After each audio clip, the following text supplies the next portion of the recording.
5 मई 2020 से लगातार लद्दाख बॉर्डर पर भारत और चीन के सैनिकों के बीच माहौल गर्म है। लेकिन किसी ने भी ये नहीं सोचा था कि हालात इतने बिगड़ जाएंगे कि बगैर गोली चले भारत के 20 जवान शहीद हो जाएंगे। इस दुखद घटना के बाद से हमारे देश में चाइना से बदला लेने की बात तेज हो गई है। भारतीय लोग चाहते हैं कि भारत सरकार चाइना के विरुद्ध कोई एक्शन ले, जिससे चाइना को सबक सिखाया जा सके। तो भारत सरकार ने अपनी फोर्सेस लद्दाख एरिया में बढ़ा दी है। पर क्या इससे चाइना को सबक मिल जाएगा? तो इसका जवाब आप सबको पता है कि नहीं। और वो इसलिए क्योंकि चाइना इकोनॉमिकली बहुत स्ट्रांग देश है और वो लद्दाख में ऐसी हरकतें सालों से करता आ रहा है और सालों तक ऐसे ही करता रहेगा अपनी अर्थव्यवस्था के दम पर। तो अब आप में से कुछ लोग सोच रहे होंगे कि चाइना को सबक सिखाया नहीं जा सकता क्योंकि वो हमसे ज्यादा इकोनॉमिकली स्ट्रांग देश है। पर मैं अगर ये बोलूं कि चाइना को सबक सिखाया जा सकता है और वो भी इकोनॉमिकली, तो आइए जानते हैं कैसे। नमस्कार दोस्तों, स्वागत करते हैं आपका चार्जिंग पॉइंट हिंदी में। दोस्तों, आज के इस वीडियो में हम बात करेंगे कि इंडियन गवर्नमेंट कैसे चाइना को काउंटर कर सकती है और उसे सबक सिखा सकती है। तो जुड़े रहिए आप इस वीडियो के साथ। भारत और चीन के बीच 2019 में लगभग 93 बिलियन डॉलर्स का ट्रेड हुआ था, जिसमें से भारत ने चाइना को 18 बिलियन डॉलर्स का माल बेचा था और वहीं चाइना ने भारत को 75 बिलियन डॉलर्स का माल बेचा था। चाइना ने भारत को 57 बिलियन डॉलर्स का सामान ज्यादा बेचा था। जब भारत और चाइना ट्रेड करते हैं तो उसमें चाइना को ही फायदा होता है, और वो भी एक साल में 57 बिलियन डॉलर। तो भारत सरकार को यहाँ पे कुछ करने की जरूरत है। कुछ ऐसा करने की जरूरत है जिससे भारत चीन के बीच ट्रेड कम हो और जिससे चाइना की कमाई भारत से कम हो जाए। और यकीन मानिए कि अगर ऐसा हो गया तो चाइना अपने आप ही लाइन में आ जाएगा, और यही डर चाइना को सता भी रहा है। इसीलिए चाइनीज गवर्नमेंट की mouthpiece news agency Global Times बार बार यही बोल रही है कि अगर भारत चीन के बीच ट्रेड वॉर हुआ तो उसमें भारत को नुकसान होगा। बॉर्डर क्लैशेस को इकोनॉमिक रिलेशन से ना जोड़े, भारत में बाइकॉट चाइना मूवमेंट को रोके, ऐसे ही वगैरह वगैरह आर्टिकल ग्लोबल टाइम्स रिलीज कर रही है डे बाय डे।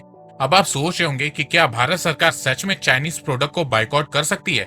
तो मुझे लगता है कि ऐसा हो सकता है, और ऐसा पहले भी हो सकता था अगर इंडियन गवर्नमेंट चाइना से पैसा ना लिया करती तो। Boycott with alternatives. सबसे पहले भारत सरकार को चाइनीज प्रोडक्ट्स के अल्टरनेटिव लाने होंगे इंडियन मार्केट में। अब वो दूसरे देशों के प्रोडक्ट्स हो या फिर लोकल प्रोडक्ट्स हो, साथ में ये सब तोड़फोड़ बंद करवानी होगी क्योंकि इन सब के पैसे ऑलरेडी चाइना जा चुके हैं। भारत सरकार को लोगों को बताना होगा कौन कौन से चाइनीज प्रोडक्ट्स के अल्टरनेटिव अवेलेबल है मार्केट में, जिससे फ्यूचर में बाइकआउट करने में आसानी हो लोगों को। और अब ये होना स्टार्ट भी हो गया। भारत के सीएआईटी ने चाइना के 3000 प्रोडक्ट की लिस्ट तैयार की है जिसके अल्टरनेटिव ज्यादातर इंडियन प्रोडक्ट्स हैं। और अब सीएआईटी 3000 चाइनीज प्रोडक्ट को बाइकआउट करने की तैयारी में लग गई है।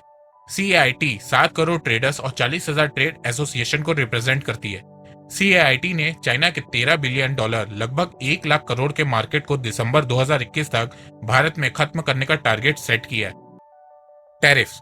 सबसे पहले भारत सरकार चाइनीज प्रोडक्ट के अल्टरनेटिव भारत के मार्केट में लाए, फिर उसके बाद इंडियन प्रोडक्ट्स को प्रमोट करे और चाइनीज प्रोडक्ट पे टैरिफ लगा के उसकी प्राइस बढ़ा दे। सेम अमेरिका का मॉडल अपनाए भारत। बहुत से लोग बोल रहे थे कि अमेरिका चाइना ट्रेड वॉर में अमेरिका को नुकसान होगा क्योंकि अमेरिका ज्यादा डिपेंडेंट है चाइना पे। पर हुआ इसका उल्टा ही। अमेरिकन इकोनॉमी में पिछले 5 सालों में सबसे ज्यादा ग्रोथ देखने को मिली। अब आप सोच रहे होंगे कि चाइना भी भारत के साथ यही करेगा, तो उसे करने दे, क्योंकि भारत चाइना ट्रेड में चाइना को भारत के मुकाबले हर साल लगभग 4 गुना ज्यादा फायदा होता है। तो अगर दोनों देशों के बीच ट्रेड वॉर होगी तो भारत को तो नुकसान होगा ही, पर चाइना को भारत से 4 गुना ज्यादा नुकसान होगा। इंफ्रास्ट्रक्चर। देखो, आज चाइना मैन्युफैक्चरिंग में नंबर 1 देश है। दुनिया की बड़ी बड़ी कंपनीज के मैन्युफैक्चरिंग प्लांट चाइना में। आज चाइना में हर चीज बनती है, एक सुई से लेकर एरोप्लेन तक। बहुत सी कंपनीज आज भी चाइना से शिफ्ट नहीं करना चाहती हैं क्योंकि उसकी सबसे बड़ी वजह यह है कि चाइना में मैन्युफैक्चरिंग करना आज के टाइम में इतना सस्ता है कि उसका कोई दूसरा ऑप्शन ही नहीं है। चाइनीज गवर्नमेंट ने पिछले 40 सालों में इंफ्रास्ट्रक्चर में खूब इन्वेस्ट किया है, जिसके चलते वहां पे मैन्युफैक्चरिंग करना बहुत आसान हो गया है। भारत सरकार को भी अब यही करने की जरूरत है। इंफ्रास्ट्रक्चर को मजबूत करने की जरूरत है, टैक्स रिलीफ करने की जरूरत है, रेड टेपिज्म को कम करने की जरूरत है, लेबर लॉस को ठीक करने की जरूरत है। और अगर ये सब चीज भारत सरकार कर देती है तो भारत में भी मैन्युफैक्चरिंग और बिजनेस करना आसान हो जाएगा, और इससे लोकल कंपनीज को आसानी होगी चाइनीज कंपनी से कंपटीशन करने के लिए। Attract global. कोरोना वायरस के चलते चाइना पूरी दुनिया में बदनाम हो गया है और धीरे धीरे पूरी दुनिया भर की कंपनीज चाइना से अपना मैन्युफैक्चरिंग प्लांट शिफ्ट कर रही हैं, और उनके सामने भारत एक ऑप्शन है। तो जो अमेरिकन और यूरोपियन कंट्रीज चाइना से अपना मैन्युफैक्चरिंग प्लांट शिफ्ट करने जा रही हैं, उससे भारत सरकार को बात करनी चाहिए। उन्हें टैक्स रिलीफ देना चाहिए, ऑफर देना चाहिए, जिससे से ज्यादा कंपनीज भारत में आए और अपने आप ही हमें कुछ चाइनीज कंपनी का अल्टरनेटिव मिल जाए। डिप्लोमेसी। भारत को अगर चाइना को सबक सिखाना है तो उसे अपने डिप्लोमेटिक रिलेशन वेस्टर्न और यूरोपियन देशों से स्ट्रॉन्ग करना होगा, जिससे भारत को एडवांटेज मिल सके। अमेरिका चाहता है कि भारत G7 ग्रुप का हिस्सा बने। अगर भारत G7 ग्रुप का हिस्सा बनता है तो भारत को यूरोपियन मार्केट में एंट्री मिल जाएगी ट्रेड करने के लिए। बहुत से टैरिफ अपने आप ही खत्म हो जाएंगे इंडियन कंपनीज के लिए, जिसके चलते इंडियन कंपनीज अपना मार्केट बना पाएंगी यूरोपियन देशों में। साथ में जो अमेरिकन और यूरोपियन कंपनीज चाइना से अपना मैन्युफैक्चरिंग प्लांट शिफ्ट करने जा रही हैं, उनके लिए भारत एक बहुत सॉलिड ऑप्शन बन जाएगा। उसके अलावा ब्रिटेन एक D10 ग्रुप बना रहा है, जिसमें 10 देश होंगे, जिनमें चाइना की 5G टेक्नोलॉजी की कोई इन्वॉल्वमेंट नहीं होगी। और ब्रिटेन चाहता है कि इस ग्रुप में G7 ग्रुप के सभी देशों और साथ में ऑस्ट्रेलिया, साउथ कोरिया और भारत हो। तो भारत को भी बस अपने डिप्लोमेटिक रिलेशन को इसी तरह स्ट्रॉन्ग करते रहना है। कुछ लोग बोलेंगे कि भारत को अपने पड़ोसी देशों से रिलेशन अच्छे करने चाहिए, तो मेरा मानना है कि जो इस समय चल रहा है वो बिल्कुल सही है। पाकिस्तान वैसे ही क्राइसिस में आने वाला है, तो उससे रिलेशन ठीक करने का कोई मतलब नहीं बनता है। नेपाल में जैसे ही पॉलिटिक्स चेंज होगी, भारत के साथ रिलेशन अपने आप ही सही हो जाएंगे। श्रीलंका पहले से ही चाइना की पॉलिसी जान चुका है। बांग्लादेश समझदार देश है, वो इस मामले में पड़ेगा ही नहीं।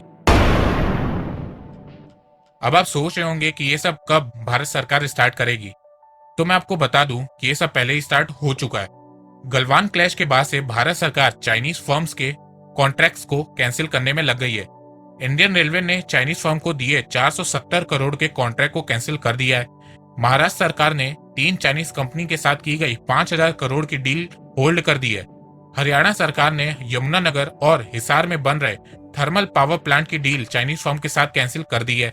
उत्तर प्रदेश सरकार ने तो चाइना मेड इलेक्ट्रिसिटी मीटर तक को बैन कर दिया है। उसके साथ साथ भारत सरकार ने एक ई-कॉमर्स प्लेटफॉर्म इंट्रोड्यूस किया है, जिसमें एक मेक इन इंडिया फिल्टर है, जो सिर्फ इंडियन कंपनीज के प्रोडक्ट को दिखाएगा। और जल्दी ये फिल्टर आपको दूसरी ई-कॉमर्स वेबसाइट अमेजॉन, फ्लिपकार्ट में भी दिखाई देगा। साथ में भारत सरकार ने सेलर्स को बोला है कि वो प्रोडक्ट ओरिजिन कंट्री को भी स्पेसिफाई करे ई-कॉमर्स प्लेटफॉर्म में।